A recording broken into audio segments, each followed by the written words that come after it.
So whenever you put something on the lathe, you have to have something to turn the wood.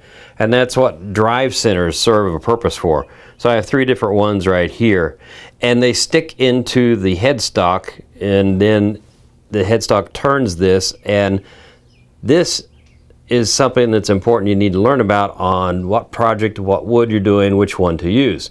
So this is a steb center, and the steb center has a springy point in it. That point goes up and down. It has tiny little teeth.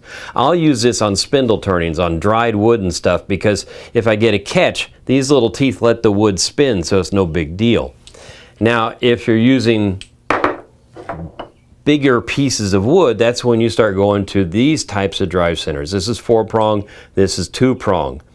4-prong, I will use it on wood that is somewhat dry, usually wet, but I will drill a hole to go around the edge of this so this sticks in. So then if anything tries to come off, it doesn't want to come off.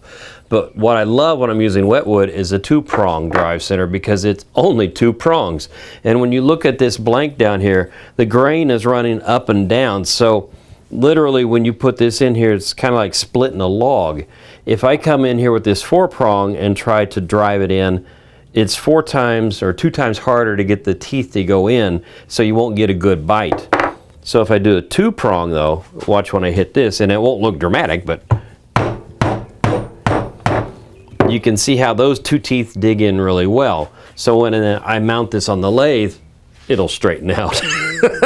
But it gives you a good deep bite and will turn the wood safely and hang on to it.